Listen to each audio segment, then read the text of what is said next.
بسم اللہ الرحمن الرحیم. I am an Imran. The IME platform has given me the opportunity to share my magical movements with you. My story is that میں نا اپنے پاپا کی بہت لاڈلی بیٹی تھی. جو چیز میں منہ سے نکالتی تھی مجھے اسی وقت مل جاتی تھی. میں بھی اپنے پاپا سے بہت زیادہ محبت کرتی تھی. پاپا کو کچھ فائنینشیل ایشو ہو گئے لیکن پاپا نے میری ناز اٹھانے میں کوئی کسر نہ چھوڑی تھی. میں بھی چاہتی تھی کہ میں اپنے پاپا کی دنیا کی ہر خوشی دوں. میری آنکھوں میں بھی بہت سے خواب تھے. ایک دن میری زندگی میں یوں ہوا کہ پاپا کی طبیعت بہت زیادہ خراب ہو گئی. ان کا بی پی لیول بہت ہائی ہو گیا اور ان کی شوگر 500 تک جا پہنچی تھی. اسی دوران انہیں پیرالسس کا اٹیک ہونا شروع ہو گیا لیکن پاپا ہاسپٹل جانے کے لیے ایگری نہ تھے. انہوں نے سنا ہوا تھا کہ جو ہاسپٹل جاتا ہے اس کی ڈیتھ ہو کے ہی رہتی ہے. انہوں نے انہی ڈیز میں ایک ایکسیڈنٹ اپنی آئی سے دیکھا ہوا تھا جس کو وہ بلا نہیں سکتے تھے. لیکن پاپا کے منع کرنے کے باوجود ہم انہیں ہاسپٹل لے گئے.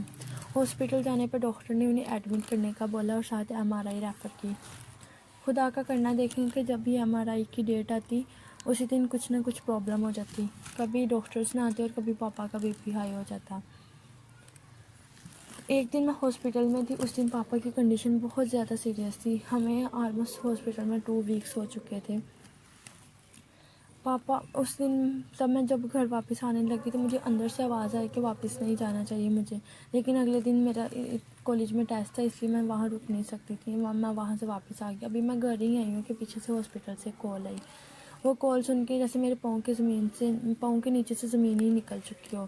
وہ ایک وہ لمحہ تھا جس نے میری پوری زندگی بدل کے رکھ دی. مجھے تب پتہ چلا کہ میرے پاپا کی ڈیتھ ہو چکی ہے. ایک دم سے ہی میرا دماغ کام کرنا بند ہو گیا اور میرا دل جیسے میری سانسیں تھم سی گئی ہیں. اسی ایک لمحے میں مجھے بہت زیادہ میرے مائنڈ میں کویسچن آئے لیکن مجھے ان کا آنسر نہیں پتہ تھا کہ میں کیسے ان کا آنسر دے سکتی تھی. جب میں پہلے تو مجھے یقین نہ آئے لیکن جب میں نے پاپا کی نیت دیکھی تو میں ان کے ساتھ آنکھیں ملانے کو تیار نہ تھی کہ وہ انسان جس کو میں بہت ہنستا مسکراتا ہاسپٹل میں چھوڑ کے آئی ہوں اب وہ میں کیسے میرے سامنے کس کنڈیشن میں پڑے ہوئے ہیں. میں اس وقت پچھتاوے کے علاوہ کچھ نہیں کر سکتی تھی کیونکہ وہ کہتے ہیں نا ایک دفعہ زبان سے بولا ہوا لفظ واپس نہیں آتا. اسی طرح وہ وقت بھی واپس نہیں آتا. مجھے بہت پچھتاوا ہونا شروع کیا کہ کاش جتنا میرے پاپا میرے سے محبت کرتے تھے میں اتنی ان سے محبت کر سکتی. ان کے لیے میں کچھ کر سکتی جتنا کہ وہ میرے ساتھ کرتے تھے. انہی دنوں میں نا ہمیں کسی نے بتایا تھا کہ آپ لوگ نا ہاسپٹل چینج کر کے دیکھیں لیکن پاپا اس بات پہ بھی ایگری نہ تھا کہ وہاں بھی ایسا ہی ٹریٹمنٹ ہوگا. مجھے میرے خدا پہ بہت یقین تھا کہ انشاءاللہ میرے پاپا بہت جلدی ریکور ہو سکیں گے. اسی دوران میرے دل میں یہ بھی بات آئی کہ کاش میں خدا سے تھوڑی اور پرے کرتی تو پاپا آج میرے سامنے اس کنڈیشن میں نہ ہوتے. پاپا سانس لے رہے ہوتے ہیں. لیکن شاید خدا تو اپنے بندوں سے بہت زیادہ محبت کرتے ہیں. میں یہ بات اپنی فرینڈ سے شیئر کی تو مجھے معلوم ہوا اس نے مجھے بتایا کہ کاش اگر تم وہاں پہ رکتی تو جتنی تکلیف تمہیں ہوتی اتنی تمہارے پاپا کی روح کو نکلتے وقت ہوتی. اس لیے خدا تعالیٰ نے تمہیں وہاں پہ رکنے کا موقع نہیں دیا اور خدا نے تمہیں گھر بھیج دیا. لیکن مجھے یہ بھی پتہ تھا کہ اس دنیا میں خدا کی محبت کے علاوہ ہر محبت کو زوال ہے. میں تو وہ بندی تھی کہ جو نماز نہ پڑھتی تھی تو ایسے پڑھتی تھی کہ بس جلدی جلدی ہو جائے.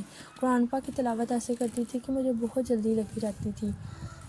لیکن جب میں پاپا کو اپنے سامنے دیکھ کے میں بے بس وہ انسان جو میری آنکھوں میں آنسو تک نہیں آنے دیتے تھے آج میں کیسے ان کے پاس بیٹھ کے بے شور و گل رو رہی ہوں لیکن انہیں کوئی خبر نہیں ہے. لیکن خدا تعالیٰ تو اپنے بندوں کی شارک سے بھی ان کے زیادہ قریب ہے. مجھے خدا کی اس حکمت کی سمجھ نہیں آئی کہ خدا تعالیٰ نے میرے ساتھ ایسا کیا تو کیا کیوں.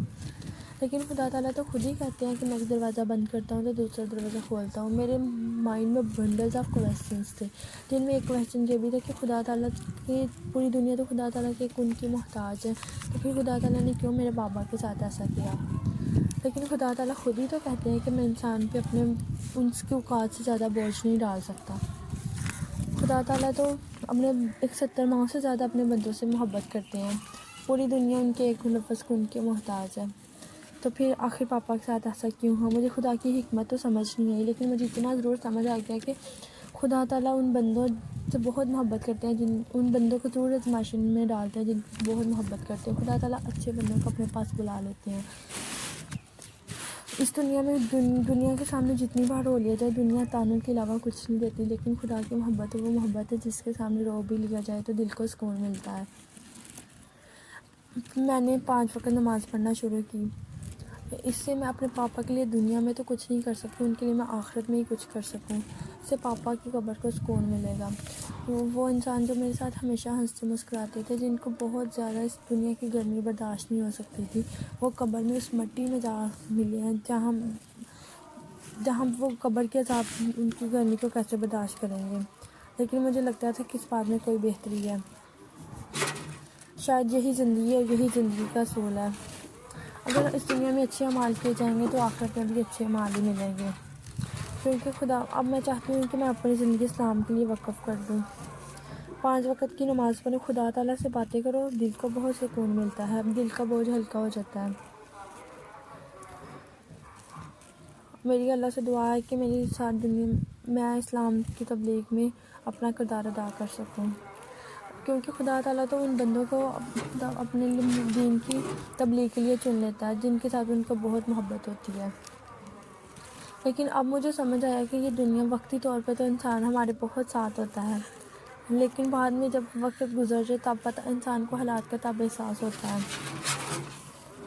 خدا تعالیٰ سے دعا ہے کہ خدا تعالیٰ ہمیں سچا پکا مسلمان بنائے، آمین۔